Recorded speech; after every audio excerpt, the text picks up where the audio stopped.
حضور تشریف لے آئے.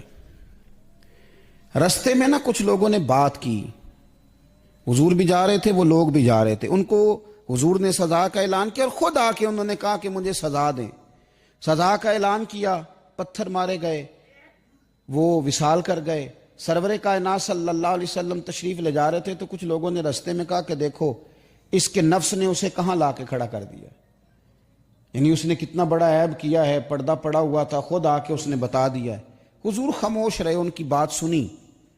بڑے نیک بن جاتے ہیں نا بعض لوگ، وہ پھر اپنا آپ بھول جاتے ہیں، پھر انہیں یہ نہیں خیال آتا کہ میں کس پانی میں ہوں، بس پھر انہیں لوگوں کے یہ عیب نظر آتے ہیں.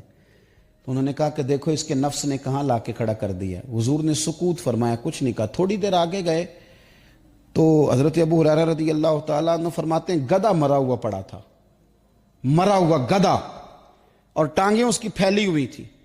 تو نبی پاک صلی اللہ تعالیٰ علیہ وآلہ وسلم نے فرمایا کون ہے بھئی تم میں سے جو گدھے کا گوشت کھانا چاہتا ہے، کھا لو.